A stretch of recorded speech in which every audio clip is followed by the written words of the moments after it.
Praise the Lord everyone. आज के मनन में आप सभी का पुनः मैं स्वागत करता हूँ। मेरे प्रियो, आइए हम मिलकर परमेश्वर के वचन का मनन और चिंतन करें। आइए हम प्रार्थना करें। प्यारे प्रभु, हम धन्यवाद देते हैं एक बार फिर से आज के इस खूबसूरत और आशीषित पल के लिए जो आपने हमारे जीवन के लिए दिया है। प्रभु, हम प्रार्थना करते हैं कि आज के इस दिन को हम यूं ही व्यर्थ ना जाने दें, बल्कि तेरे वचन के अनुसार अपने दिन की शुरुआत करें। प्रभु, आप हम सभी की अगुवाई करें। आपका पवित्र आत्मा हमारी सहायता करे। विशेष हम प्रार्थना करते हैं आज तेरे वचन के लिए, जब हम गलातियों के नाम पौलुस प्रेरित के पत्र उसके 5वें अध्याय की ओर अपने मनन को करते हैं। प्रभु, मैं नहीं, मेरे होठों के बोल और मेरे मन के विचार नहीं, पर आपकी आत्मा की आवाज को हम सुनने पाए। सारी बातों के लिए हम धन्यवाद देते हैं। खुदावंद प्रभु यीशु मसीह के नाम से दुआ को मांगते हैं, आमीन। मेरे प्रियो, जो ही हम पौलुस के द्वारा गलातियों की कलीसिया को जब पत्र को लिखा गया और उसके 5वें अध्याय का जब हम मनन करते हैं, तो यहाँ पर पौलुस एक विषय पर जोर देते हैं, और वो है स्वतंत्रता। हर इंसान की चाहत होती है कि वो अपने जीवन में स्वतंत्र रहे, अपने विचारों को लेकर, अपनी इच्छाओं को लेकर। लेकिन कहीं ये स्वतंत्रता हमारे लिए बंधन ना बन जाए, पाप का कारण ना बन जाए। और इसलिए पौलुस गलातिया की कलीसिया को सिखाते हैं कि मसीह ने स्वतंत्रता के लिए हमें स्वतंत्र किया है, अतः इसी में स्थिर रहो और दासत्व के जुए में फिर से न जुतो।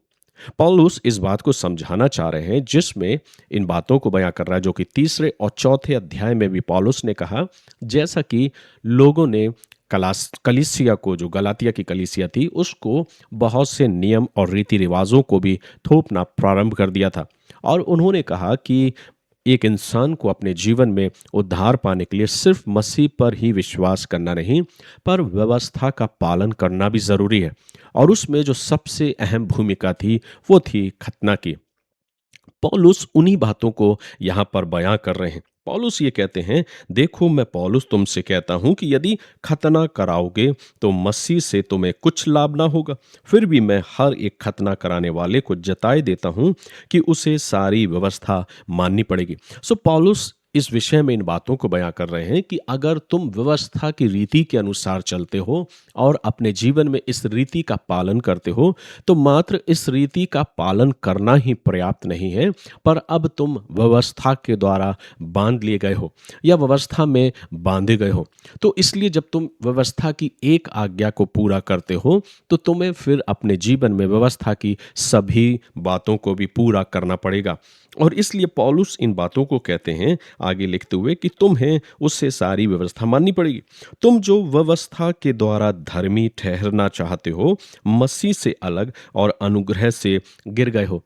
पौलुस इन बातों को यहाँ करें कि जो तुम्हें सिखाना मांग रहे हैं कि व्यवस्था ही सर्वोपरि है, इसका मतलब है कि जो मसीह ने तुम्हारे लिए बलिदान किया उसे तुमने व्यर्थ ठहरा दिया, क्योंकि मसीह ने व्यवस्था के द्वारा तुम्हें धर्मी नहीं ठहराया, पर अपने अनुग्रह के द्वारा। हम और आप मसीह के बलिदान के द्वारा उस अनुग्रह में होकर पाप से आजाद किए गए हैं और हम धर्मी ठहराए गए। पौलुस उन्हीं बातों को गलातिया की कलीसिया को सिखाने का प्रयास कर रहे हैं। आगे लिखते हैं, क्योंकि आत्मा के कारण हम विश्वास से आशा की हुई धार्मिकता की बाट जोते हैं। मसीह यीशु में ना खतना और ना खतना रहित कुछ काम का है, परंतु केवल विश्वास जो प्रेम के द्वारा प्रभाव डालता है। तुम तो भली भांति दौड़ रहे थे, अब किसने तुम्हें रोक दिया कि सत्य को ना मानो।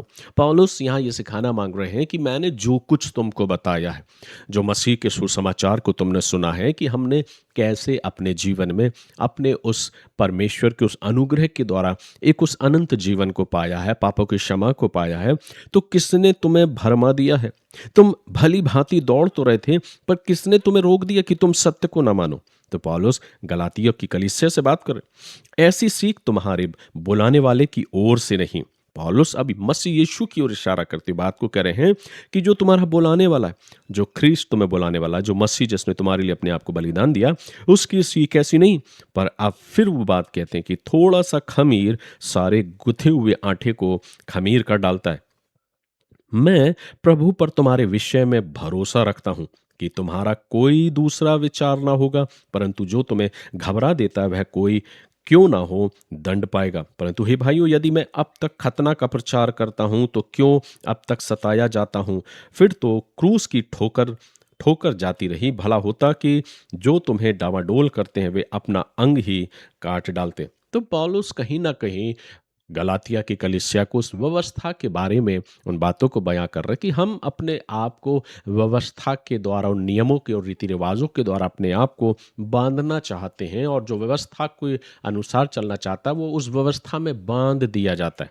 और इसलिए अगर व्यवस्था की एक बातों को माना है तो व्यवस्था की सभी बातों को मानना है। लेकिन मसीह में हम स्वतंत्र किए गए हैं व्यवस्था के हर एक उन बंधनों से, हर एक उन रीति रिवाजों से। अब हमारे लिए मात्र इतना पर्याप्त है कि मैं उस मसीह पर विश्वास करूं और प्रेम में आगे बढ़ता जाऊं। पौलुस आगे लिखते हैं, हे भाइयों, तुम स्वतंत्र होने के लिए बुलाए गए हो, परंतु ऐसा ना हो कि यह स्वतंत्रता शारीरिक कामों के लिए अवसर बने।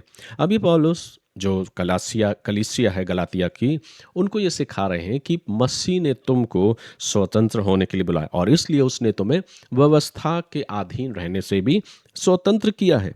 और इसलिए अब आवश्यक है कि जो स्वतंत्रता हमको मिली है वो कहीं हमारे जीवन में शारीरिक कामों के लिए अवसर ना बन जाए, अर्थात हम अपने जीवन में उस स्वतंत्रता को व्यर्थ न ठहरा ले, वरन प्रेम से एक दूसरे के दास बनो, क्योंकि सारी व्यवस्था इस एक ही बात में पूरी हो जाती है, तू अपने पड़ोसी से अपने समान प्रेम रख। पौलुस यहाँ कहते हैं जो व्यवस्था के विषय में बात कर रहे हैं, बेशक तुमने अपने अंग के द्वारा उस खतने की व्यवस्था को पूरा किया, लेकिन अगर तुम्हारा आपसी प्रेम नहीं है तो तुम व्यवस्था के मानने वाले नहीं। क्योंकि व्यवस्था की सारी व्यवस्था की एक ही बात पौलुस कहते हैं, और वो ये है कि तू अपने पड़ोसी से अपने समान प्रेम रख। ये व्यवस्था की बात है। पर यदि तुम एक दूसरे को दांत से काटते और फाड़ खाते हो तो चौकस रहो कि एक दूसरे का सत्यानाश न कर दो। तो पौलुस इन बातों को बताना चाह रहे हैं। जो व्यवस्था की बातें कर रहे हैं तो पौलुस व्यवस्था से बात कर रहा है, और जो उस स्वतंत्रता को अपने जीवन में मानना नहीं चाह रहे तो पौलुस उसके विषय में भी बात कर रहे हैं। आगे लिखता है, पर मैं कहता हूं आत्मा के अनुसार चलो, तो तुम शरीर की लालसा किसी रीति से पूरी ना करोगे, क्योंकि शरीर आत्मा के विरोध में और आत्मा शरीर के विरोध में लालसा करता है, और ये एक दूसरे के विरोधी हैं, इसलिए कि जो तुम करना चाहते हो वह ना करने पाओ। और यदि तुम आत्मा के चलाए चलते हो तो व्यवस्था के अधीन ना रहे।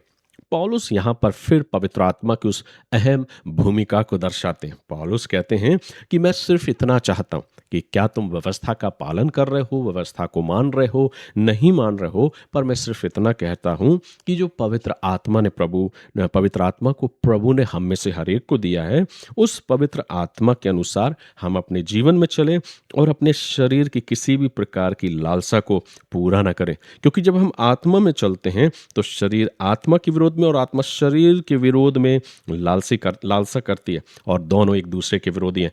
तो पौलुस यहाँ पर सिखाना चाहते हैं कि हम अगर आत्मा के चलाए चलते हैं, पवित्र आत्मा की अगुवाई में, उसकी गाइडेंस में चलते हैं, तो फिर हम व्यवस्था के अधीन नहीं रहे।